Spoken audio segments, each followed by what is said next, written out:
Hey, welcome back to the channel. It's Dave, and welcome back to another Rant and Rave. Today, I want to talk about blues musicians and the obsession people have with crediting the blues guys for everything, and then demonizing people who don't like the blues or don't care for the blues.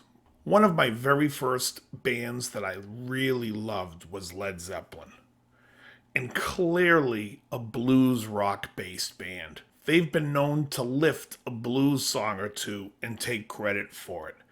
And people are like, oh my God, this is terrible. They're not giving anybody, they're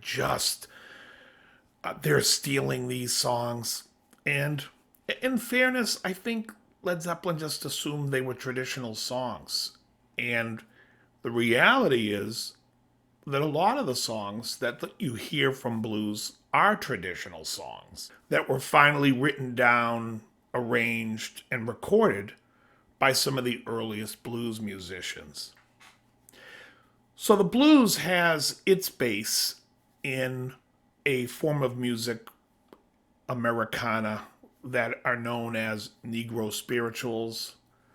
Although now I think it's politically correct to call them African American spirituals, but back in the day when Moses Hogan was compiling these and had a choir, he referred to them as Negro spirituals, which confused a lot of people because I always thought that was a liquor store on Crenshaw.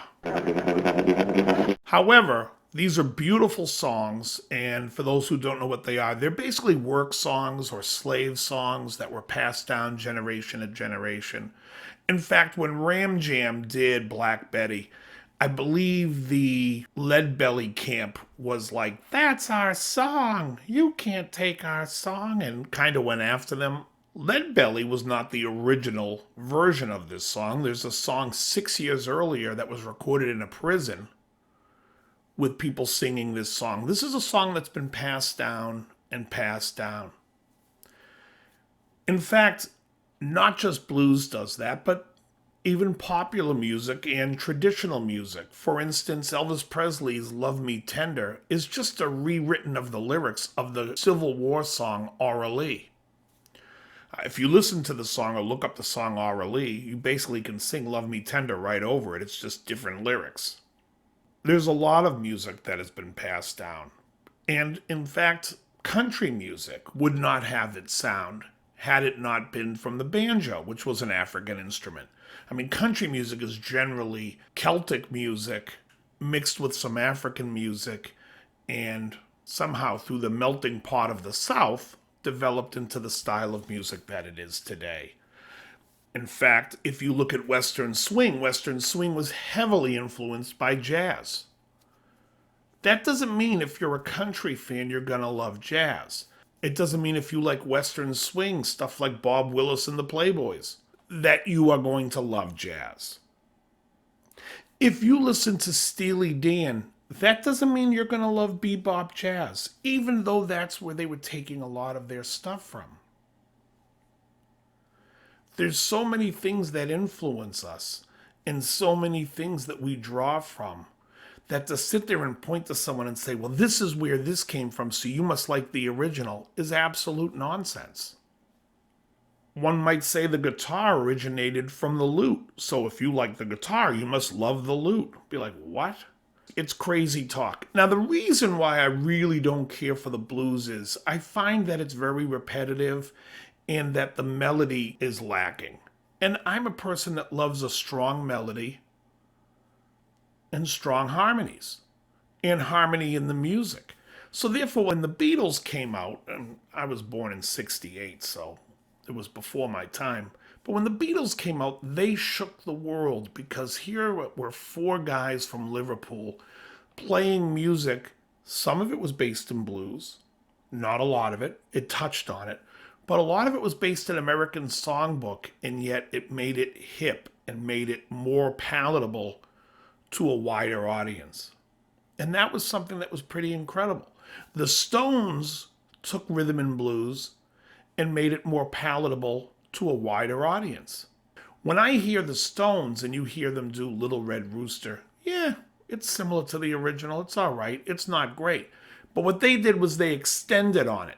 And what they extended on became what people love the Stones for. Not for their blues standards, but what they did to the music and how they changed it. When you hear songs like You Can't Always Get What You Want, or even Honky Tonk Woman, there's something that's more there.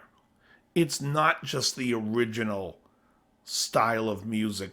They've expanded on it and they're making it bigger. When Led Zeppelin took the blues, they made it huge and they made it aggressive. And there was something sexy about it. They took it and did something with it that you cannot find in the original version. In fact, the other day I was looking through Robert Johnson's 29 songs or 28 songs. I think it's 29, whatever he wrote. And you have songs like Sweet Home Chicago, Crossroads. Sweet Home Chicago I could do without because nobody's ever made that song palatable to me. Crossroads, I thought Clapton and Cream did a great job of making that song palatable. However, I don't think the Crossroads version that Clapton does sounds anything like the Robert Johnson version. Yes, that's where he drew the inspiration from, that's the song he's playing, but he made it his own. I'm not putting down blues because of this. It's just not for me. I'm saying I don't need to be told that I need to like it. However, I feel in the 70s, the soul guys and the R&B guys and the funk guys took blues to a level that I find extremely palatable. In fact, when you have a band like Earth, Wind & Fire taking the song Got to Get You Into My Life, a song that Paul McCartney wrote, and made it one of the funkiest, sexiest tunes ever, that's unbelievable. Those guys are geniuses, and that's beautiful music. In fact, they put that out on the Greatest Hits album. I think they put out the song September on that album too. But for the most part, Earth, Wind & Fire in the 70s were just killing it. Beautiful songs, beautiful arrangements, really taking the music somewhere. I think a lot of guitar players really like the blues, number one, because it's easy to play by knowing just one scale. And a lot of people do it terribly. Because they know that one scale, they think that's the blues. When I hear guys like Scott Henderson, Larry Carlton, Steve Lukather, Jeff Beck even, Jimmy Page, Wayne Krantz, when I hear these guys play blues, Robin Ford, it's a completely different animal. There's something to it. Now, they're all different from one another, but they each do something to make it way more enjoyable. There's a sexiness to it. That can't be overlooked. Yes, they're playing from what the early blues musicians in the form of those songs, but they're making it much more. Now, are they making it more than what the bebop jazz guys did in the 50s and 60s? I don't think so.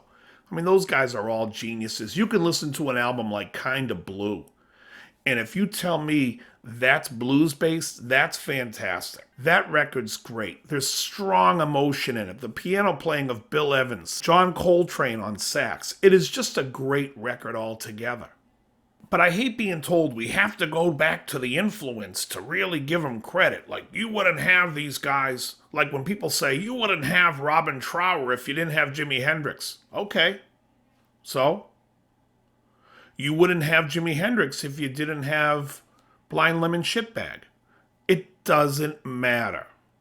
The bottom line is, it doesn't matter what you dig and what you don't dig, as long as it makes you happy. And music is about making people happy, even when it's sad.